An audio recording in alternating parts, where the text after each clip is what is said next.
السلام علیکم ورحمۃ اللہ تعالی وبرکاتہ۔ الحمدللہ رب العالمین والصلاة والسلام علی سید المرسلین۔ آج سے ہمیں باب الولی والکف پڑھنا ہے۔ ولی ولایت سے ماخوذ ہے تنفیذ القول علی الغیر، غیر پر اپنے قول کو نافذ کرنا۔ چونکہ ولی جو ہوتا ہے عورت پر نکاح کے حکم کو نافذ کرتا ہے، اس لیے اس کو ولی کہتے ہیں۔ تو ولایت کا معنی ہوا تنفیذ القول علی الغیر، غیر پر قول کو نافذ کرنا، حکم کو نافذ کرنا۔ اور کف یہ ہمسر اور برابری کے معنی میں ہے۔ تو آج سے یہی ہم ولی اور کف سے متعلق نکاح کے مسائل پڑھیں گے۔ تو آزاد عاقلہ بالغہ کو خود اپنی ذات پر ولایت حاصل ہے، یعنی وہ خود سے نکاح کرتی ہے تو اس کا نکاح ہو جائے گا بغیر ولی کی اجازت کے، اور یہ شیخین علیہم الرحمہ کے نزدیک ہے۔ اور ایک روایت میں امام ابو یوسف سے ہے کہ بغیر ولی کے نکاح منعقد نہیں ہوگا، اور امام محمد سے مروی ہے کہ نکاح منعقد ہوگا مگر موقوف ہو کر، موقوفاً منعقد ہوگا، یعنی ولی کی اجازت پر موقوف ہوگا۔ اور امام مالک اور شافعی علیہ الرحمہ کے نزدیک ہے کہ عورتوں کے الفاظ کا کوئی اعتبار ہی نہیں ہے۔ اگر آقا یا ولی اجازت دے بھی دے، پھر بھی اگر عورت نکاح کر رہی ہے تو اس کے لفظوں کا اعتبار نہیں کیا جائے گا۔ تو پتہ چلا عورت خود سے نکاح کر ہی نہیں سکتی ہے۔ لیکن شیخین علیہ الرحمہ کے نزدیک اگر عاقلہ بالغہ آزاد عورت ہے تو وہ خود سے اپنا نکاح کر سکتی ہے بغیر ولی کی اجازت کے۔ تو امام مالک اور امام شافعی علیہ الرحمہ کے نزدیک عورتوں کے الفاظ کا اعتبار نہیں ہے، اس لیے کہ نکاح کے کچھ مقاصد ہوتے ہیں۔ نفس نکاح کے لیے تو نکاح ہوتا نہیں، اس کے لیے کچھ اور مقاصد ہوتے ہیں، سکونت، پھر رہائش، پھر آپسی میل جول، محبت وغیرہ۔ تو اب ان ساری چیزوں کے لیے عورت کیا اتنی ہوشیار یا اتنی عقل مند نہیں ہوتی ہے کہ ان ساری چیزوں کے لیے خود فیصلہ کر سکے، یہ ناقص العقل ہوتی ہے۔ تو اس لیے اس کو خود اس بات کی ولایت حاصل نہیں ہوگی کہ وہ خود سے ان سب چیزوں میں تصرف کرے اور نکاح کرے، ٹھیک ہے۔ لیکن شیخین علیہ الرحمہ کی دلیل یہ ہے کہ وہ جب عورت آزاد ہے، عاقلہ بالغہ ہے، مکلف ہے، پھر وہ اپنے بارے میں اپنے حق میں تصرف کرتی ہے تو کیا پرابلم ہے؟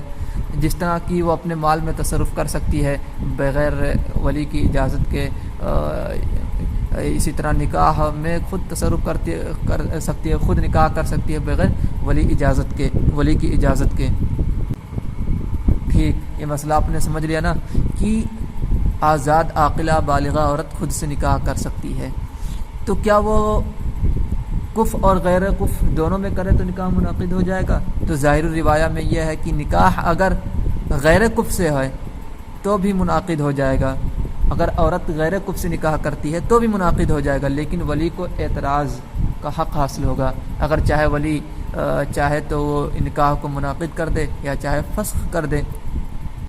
مگر حسن بن زیاد کی روایت میں امام اعظم سے جو ہے اس میں ہے کہ نکاح غیر کف میں منعقد نہیں ہوگا، اور اسی پر قاضی خان کا فتویٰ بھی ہے کہ اگر آزاد عاقلہ بالغہ عورت اگر غیر کف میں نکاح کرنا چاہتی ہے تو غیر کف میں نکاح منعقد نہیں ہوگا، اس لیے کہ غیر کف میں نکاح کرنا یہ ولی کے لیے باعث عار و ننگ ہے، باعث شرم و عار ہے، اس لیے نکاح یہ منعقد نہیں ہوگا۔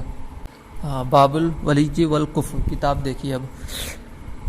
تو ولی اور کف کا بیان۔ نفذ نکاح حرۃ و مکلفۃ ولو من غیر کف بلا ولی ولہ الاعتراض ہنا۔ تو آزاد اور عاقلہ بالغہ کا نکاح کرنا یہ نافذ ہوگا اگرچہ غیر کف سے ہو، بغیر ولی کی اجازت کے، وَلَهُ الاعتراض ہونا، اور اگر غیر کف میں نکاح کر لیا ہے تو اس کو اعتراض کا حق حاصل ہوگا۔ اَيْ لِلْوَلِيِّ الاعتراض فی غیر الکف، یعنی ولی کو حق ہوگا، اعتراض کا حق حاصل ہوگا غیر کف میں، یعنی اگر وہ آزاد عاقلہ بالغہ عورت غیر کف میں نکاح کرتی ہے تو ولی کو اعتراض کا حق حاصل ہوگا۔ وروا الحسن عن ابی حنیفہ عدم جوازی، اور حسن بن زیاد نے امام اعظم سے روایت کی ہے جائز نہ ہونے کی، یعنی غیر کفر میں اگر نکاح کر لیتا ہے تو جائز نہیں ہے. ای عدم جواز النکاح من غیر کفر، یعنی غیر کفر میں نکاح کے جائز نہ ہونے کی روایت کی ہے. وعلیہ فتویٰ قاضی خان علیہ رحمہ، اور اسی پر قاضی خان علیہ رحمہ کا فتویٰ بھی ہے. اعلم ان الحرة العاقلة البالغة اذا زوجت نفسها فعند ابی حنیفہ و ابی یوسف علیہم الرحمہ ینعقد. تو کہہ رہے ہیں یہاں سے تفصیل کر رہے ہیں تھوڑی سی کہ آزاد عاقلہ بالغہ اگر وہ خود سے نکاح کر لے بغیر ولی کی اجازت کے تو شیخین علیہم الرحمہ کے نزدیک نکاح منعقد ہو جائے گا. وفی روایت عن ابی یوسف، اور ایک روایت میں امام ابو یوسف سے یہ ہے کہ لا ينعقد الا بولی، بغیر ولی کے نکاح منعقد نہیں ہوگا. وعند محمد ينعقد موقوفا، اور امام محمد کے نزدیک یہ ہے کہ موقوفا منعقد ہوگا علی اجازت الولی، ولی کی اجازت پر موقوف ہو کر منعقد ہوگا. اور یہ بھی روایت کی جاتی ہے کہ امام محمد نے اپنے قول سے رجوع کر لیا تھا اور جو شیخین کا مذہب ہے اسی کو اختیار کر لیا تھا. خیر. وعند مالک والشافعی لا ينعقد بعبارۃ النساء، تو امام مالک اور شافعی علیہ الرحمہ کے نزدیک عورتوں کے الفاظ سے نکاح منعقد ہی نہیں ہوگا، عورتوں کی عبارت کا اعتبار ہی نہیں. واما مسألۃ الکفر، اور رہا کفر کا مسئلہ، یعنی اگر وہ غیر کفر میں نکاح کرتی ہے تب نکاح منعقد ہوگا کہ نہیں ہوگا. ظاہری روایہ میں تو یہی ہے کہ غیر کفر میں نکاح کیا تو بھی منعقد ہوگا. لیکن للولی الاعتراض ان شاء فسخ و ان شاء اجاز، لیکن ولی کو اعتراض کا حق حاصل ہوگا اگر چاہے وہ فسخ کر دے اور اگر چاہے تو وہ اجازت دے دے. وفی روایت الحسن عن ابی حنیفہ لا ينعقد، کہ ابو حسن بن زیاد کی روایت میں یہی ہے کہ جو امام اعظم سے روایت کی ہے انہوں نے کہ لا ينعقد، غیر کفر میں کیا نکاح تو منعقد ہی نہیں ہوگا سرے سے. ولی کو اعتراض کا حق حاصل ہونا وہ الگ چیز ہے. یہاں یہ فرماتے کہ نکاح ہی نہیں منعقد ہوگا، اور یہی اسی پر قاضی خان علیہ رحمہ کا فتویٰ بھی ہے. ایک مسئلہ اور دیکھیے اسی سے ملتا جلتا، کہ جیسے آزاد عاقلہ بالغہ عورت خود سے نکاح کر سکتی ہے، اس کو اپنی ذات الولایت حاصل ہوتی ہے، ایسے ہی اس کا ولی بھی اس کا نکاح کرا سکتا ہے. مگر اگر لڑکی آزاد ہے، عاقلہ بالغہ ہے، تو ولی بغیر اس کی اجازت، بغیر اس کی رضامندی کے نکاح نہیں کرا سکتا ہے، یعنی ولایت اجبار حاصل نہیں ہوگی. اور اگر لڑکی صغیرہ ہے تو اسے ولایت اجبار حاصل ہوگی. اب اس کی مرضی اور اس کی رضامندی کی ضرورت نہیں ہے، ولی خود سے نکاح کرا سکتا ہے بغیر اس کی رضامندی اور اس کی اجازت کے. یعنی کہ جو بچی ہے نابالغہ ہے، صغیرہ ہے، اس پر ولایت اجبار حاصل ہوگی، اور جو آزاد ہے، عاقلہ بالغہ ہے، اس پر ولایت اجبار حاصل نہیں ہوگی ولی کو. امام شافعی علیہ رحمہ کے نزدیک اگر آزاد ہے، عاقلہ ہے اور باکرہ اگر ہے تو ولایت حاصل ہوگی، ولایت اجبار حاصل ہوگی. اور اگر باکرہ نہیں ہے، سیبہ ہے، تو ولایت اجبار حاصل نہیں ہوگی. تو امام شافعی علیہ رحمہ کے نزدیک دار و مدار ولایت اجبار حاصل ہونے کی بکر ہے، اور امام اعظم علیہ رحمہ کے نزدیک ولایت اجبار حاصل ہونے کی جو وجہ ہے وہ صغر ہے. تو امام شافعی علیہ رحمہ کے نزدیک بکر وجہ ہے اس لیے کہ جس طرح سے صغیرہ جو لڑکی ہوتی ہے اس کو نکاح کے معاملات کا پتہ نہیں ہوتا ہے، نکاح سے کا تجربہ اسے نہیں ہوتا ہے، اور ایسے ہی جو بالغہ ہوتی ہے، اگر بالغہ اور باکرہ ہو تو اگرچہ بالغہ ہو جائے اور لیکن باکرہ ہونے کی وجہ سے اسے ابھی بھی تجربہ نہیں ہے، نکاح کے تجربہ اسے نہیں ہے، اس لیے ولی کو اس پر ولایت اجبار حاصل ہوگی. اور ہمارے نزدیک یہ ہے کہ دیکھو صغیرہ جو ہے وہ قصور عقل کی وجہ سے، کم علمی کی وجہ سے اس پر ولایت اجبار حاصل ہوگی، لیکن اگر وہی لڑکی بالغہ ہو جاتی ہے پھر اگرچہ باکرہ ہو تو اس پر ولایت اجبار حاصل نہیں ہوگی. تو اس میں کئی شقیں نکلتی ہیں، اس لیے کہ جو بنیاد ہمارے یہاں ہے وہ صغر ہے، اور امام شافعی کے نزدیک بنیاد جو ہے ولایت اجبار حاصل ہونے کی وہ بکر ہے. تو اگر لڑکی باکرہ ہو اور صغیرہ ہو تو دونوں کے نزدیک امام شافعی اور امام آدم علیہ الرحمہ دونوں کے نزدیک ولایت اجبار بالاتفاق حاصل ہوگی.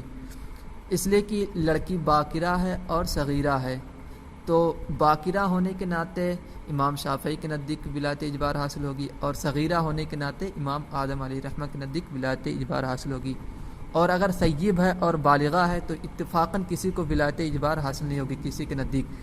سیب ہے تو سیب ہونے کے ناطے امام شافعی کے نزدیک ولایت اجبار کا حصول نہیں ہوگا، اور بالغہ ہونے کے ناطے امام اعظم علیہ رحمہ کے نزدیک ولایت اجبار حاصل نہیں ہوگی۔ اور اگر باکرہ بالغہ ہے تو ہمارے نزدیک اجبار نہیں کیا جائے گا، لیکن امام شافعی کے نزدیک اجبار کیا جائے گا۔ باکرہ پر ولایت اجبار حاصل ہے، اس لیے امام شافعی کے نزدیک باکرہ ہونے کی وجہ سے ولایت اجبار حاصل ہوگی، اور بالغہ ہے تو بالغہ ہونے کے ناطے ہمارے نزدیک ولایت اجبار حاصل نہیں ہوگی، اس لیے کہ ولایت اجبار حاصل ہونے کے لیے صغیرہ چاہیے، اور یہاں پر بالغہ ہے، کبیرہ ہے۔ وہ سیب صغیرہ اور سیب ہو تو ہمارے نزدیک ولایت اجبار حاصل ہوگی اور ان کے نزدیک نہیں ہوگی۔ ہمارے نزدیک کیوں حاصل ہوگی؟ اس لیے کہ وہ صغیرہ ہے، اور ان کے نزدیک حاصل نہیں ہوگی ولایت اجبار، اس لیے کہ وہ لڑکی سیب ہے۔ تو اس طرح سے 4 شقیں نکلیں گی۔ ترجمہ دیکھیے، ولا یجبر ولی بالغۃ ولو بکرن، تو ولی بالغہ کو مجبور نہیں کرے گا اگرچہ وہ باکرہ ہو، یعنی بالغہ ہے، کبیرہ ہے، تو چاہے سیبہ ہو چاہے باکرہ ہو، ہمارے نزدیک ولایت اجبار ولی کو حاصل نہیں ہوگی۔ اعلم ان ولایت الاجبار ثابتۃ علی الصغیرہ دون البالغہ، جان لیجئے کہ ولایت اجبار جو ثابت ہے صغیرہ پر ثابت ہے، نہ کہ بالغہ پر۔ بالغہ یعنی کبیرہ پر ولایت اجبار ثابت نہیں ہے، بلکہ صغیرہ پر ولایت اجبار حاصل ہے، ثابت ہے۔ وعند الشافعی رضی اللہ تعالی عنہ ثابت علی البکر دون سیب، اور امام شافعی علیہ رحمہ کے نزدیک جو ولایت اجبار حاصل ہے، ثابت ہے، وہ بکر پر، باکرہ عورت پر ثابت ہے، نہ کہ سیبہ پر۔ تو یہاں ان کے نزدیک باکرہ اور امام اعظم کے نزدیک صغیرہ۔ اب دیکھیے وہ چند صورتیں جو نکل کے آ رہی ہیں۔ فالبکر الصغیرہ تجبر اتفاقاً، تو اگر لڑکی باکرہ ہے، صغیرہ ہے، تو اتفاقاً ولایت اجبار حاصل ہوگی، اور اس میں آپ نکال لے سکتے ہیں، پورا پہلے ہی بتا دیا۔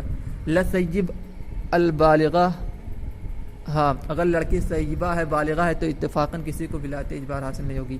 والبکر البالغہ لا تجبر عندنا وتجبر عنده، اور اگر باکرہ اور بالغہ ہے تو ہمارے نزدیک ولایت اجبار حاصل ہوگی، اور امام شافعی کے نزدیک نہیں۔ ہمارے نزدیک ولایت اجبار حاصل نہیں ہوگی اور امام شافعی کے نزدیک ولایت اجبار حاصل ہوگی۔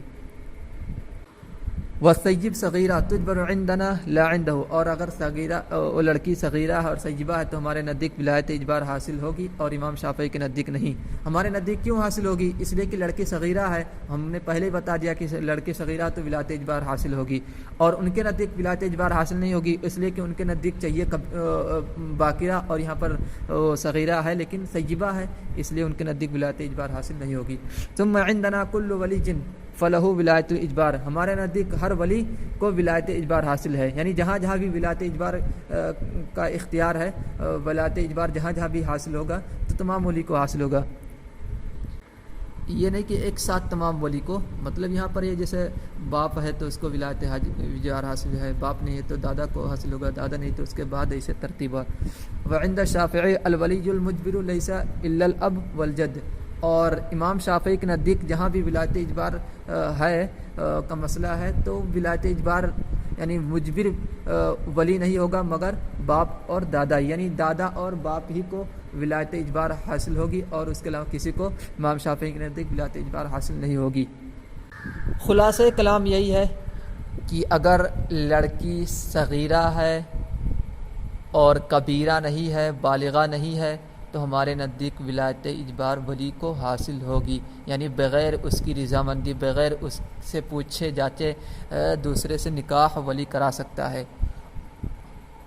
اور امام شافعی کے نزدیک اگر لڑکی باکرہ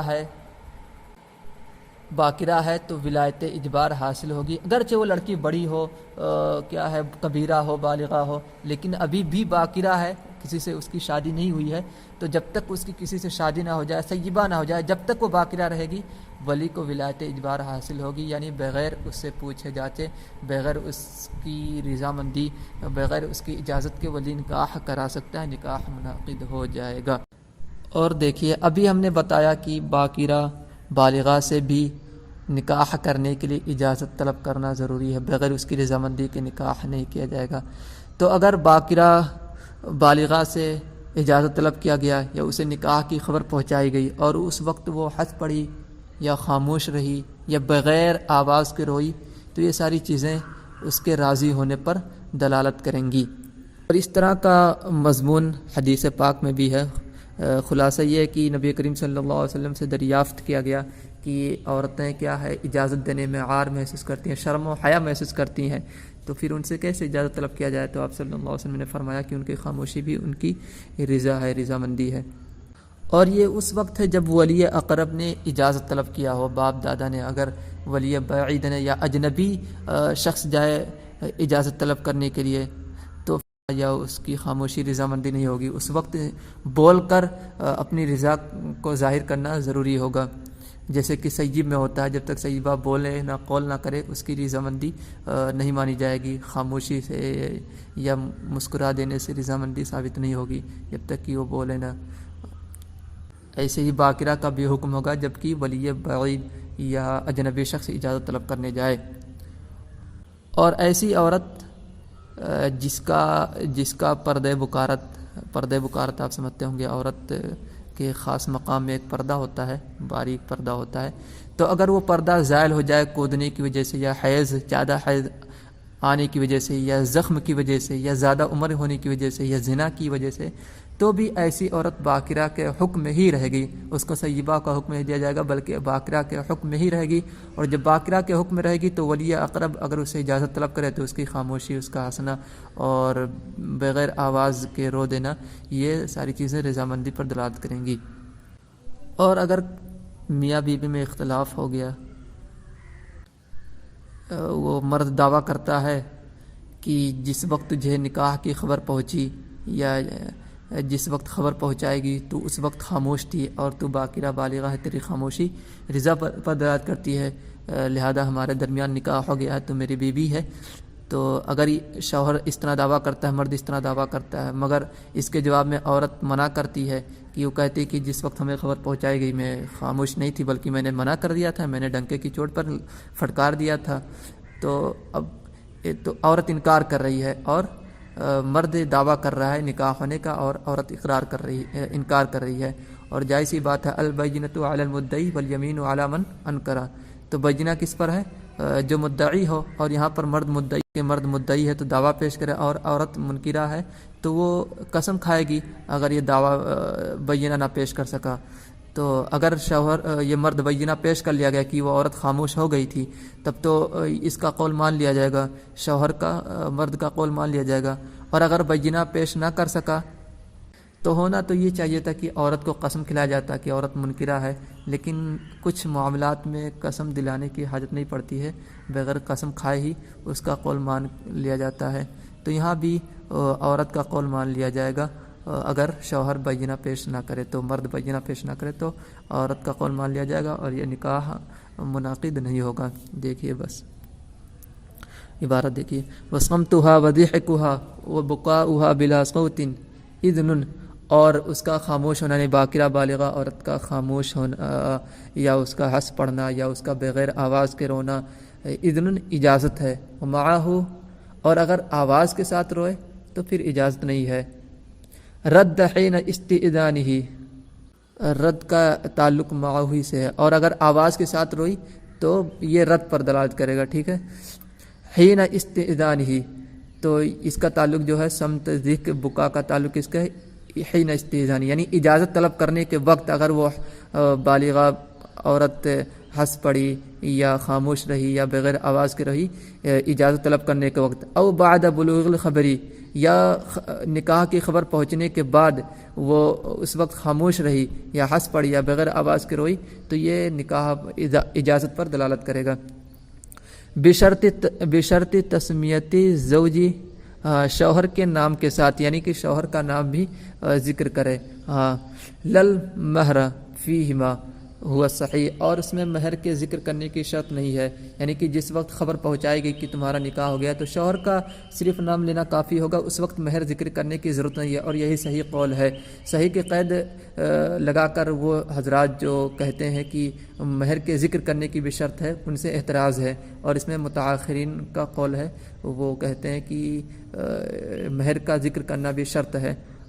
حالانکہ صحیح قول یہ ہے کہ مہر کا ذکر کرنا شرط نہیں ہے، مہر کا ذکر نہ کیا جائے بلکہ صرف شوہر کا نام لے لیا جائے اور خبر پہنچائی جائے، اور بالغہ عورت ہے، بالغہ باقرہ ہے، تو اس کی خاموشی رضامندی پر دلالت کرے گی. الضمیر فی صمتها راجع الی البکر البالغہ، اور ضمیر جو ہے میں یعنی سمت میں جو ضمیر ہے وہ باقرہ بالغہ کی طرف راجع ہے، یعنی کہ باقرہ بالغہ کا خاموش ہونا. فَإِذَا اسْتَأْذَنَهَا الْوَلِيُّ فَسَكَتَتْ أَوْ ضَحِكَتْ، تو اگر اس سے ولی اقرب نے اجازت طلب کیا تو وہ خاموش رہی یا ہنس پڑی تو یہ کان ردن، تو گویا کہ وہ راضی ہے. وَإِذَا بَلَغَ إِلَيْهَا خبر نکاحها فسکت وهو رداء، اور جب اسے نکاح کی اسی کی تفصیل کرنے وضاحت کریں جو بتا چکا ہوں، اور اگر اس کے نکاح کی خبر پہنچی اس کے پاس، اس باقرہ بالغہ کے پاس، فسکتت تو وہ خاموش رہی، فهو رضا، تو رضا ہے. لیکن بشرط تسمیت الزوج، لیکن شوہر کے نام کے ساتھ ہونا چاہیے، پتہ چلنا چاہیے اس کا کس سے نکاح ہو رہا ہے. حتی لو لم یذکر الزوج، اور اگر شوہر کا ذکر نہ کیا جائے، فسکوتها لا یکون رداء، تو اس کا خاموش ہونا رضامندی پر دلالت نہیں کرے گا. ولا یشترط ذکر المہر، اور مہر کے ذکر کرنے کی شرط نہیں لگائی گئی ہے.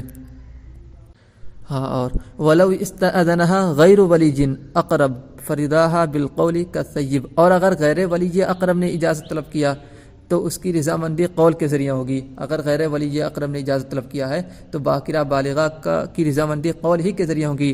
سیب سیب کی طرح، جس طرح کی سیب سے جب اجازت طلب کر دیا جائے تو قول ضروری ہے، ایسے ہی باقرہ کا بھی قول کے ساتھ رضامندی ظاہر کرنا ضروری ہوگا.